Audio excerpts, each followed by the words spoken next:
Bonjour à tous. Aujourd'hui, on plonge dans la sagesse intemporelle de l'imam Sajjad. Ce qui est fascinant, c'est que ces enseignements, bien qu'ils datent de plusieurs siècles, résonnent d'une manière assez incroyable avec notre monde actuel. Alors, c'est parti, explorons ça ensemble. Alors, pour cette analyse, on va suivre un parcours en 5 étapes. On commence avec ce qu'on peut appeler les clés de toute chose. Ensuite, on se penche sur l'attrait, parfois dangereux, de ce monde. Après ça, on verra ce qu'est la vraie richesse. Puis on abordera le paradoxe de la gratitude. Et on terminera avec une magnifique prière pour la grâce divine. Allez, on attaque avec le B à bas, les fondations.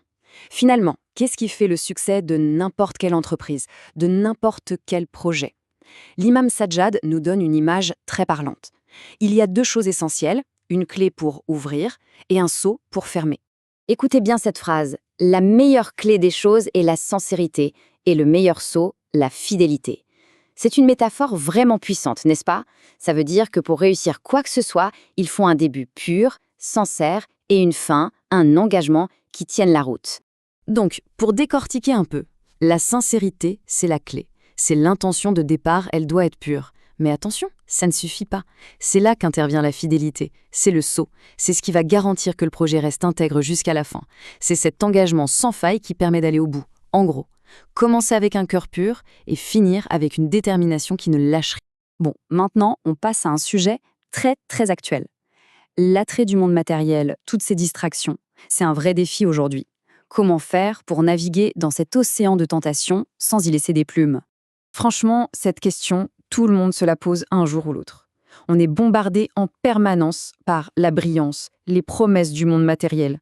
Alors comment prendre du recul? Quelle est la bonne attitude? La réponse de l'imam, elle est, disons, sans détour. C'est une vraie mise en garde. Voilà, l'avertissement est clair. L'imam nous dit de regarder au-delà des apparences, de ne pas se laisser avoir. Ce que notre société nous vend comme étant désirable, eh bien ici c'est qualifié de provocation.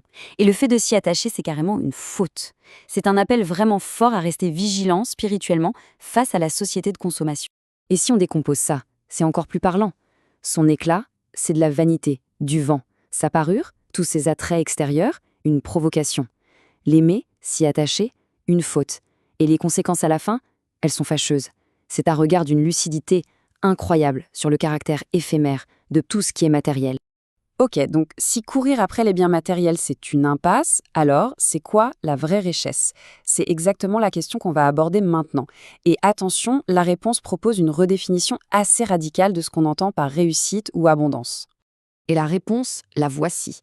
La richesse, ce n'est pas ce qu'on a sur son compte en banque, ce n'est pas une accumulation, c'est un état d'esprit, c'est le contentement, tout simplement. Être satisfait de ce qu'on a reçu, de la part qui nous a été allouée. C'est une idée qui va, mais alors, totalement à contre-courant de notre culture du toujours plus.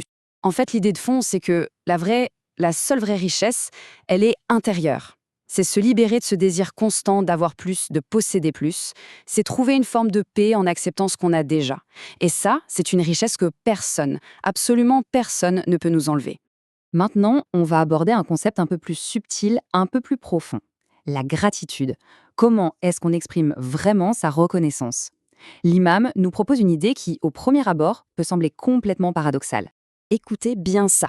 Le sommet de la gratitude, le top du top, ce serait de reconnaître qu'on est incapable de remercier assez. C'est quand même un paradoxe fascinant, non?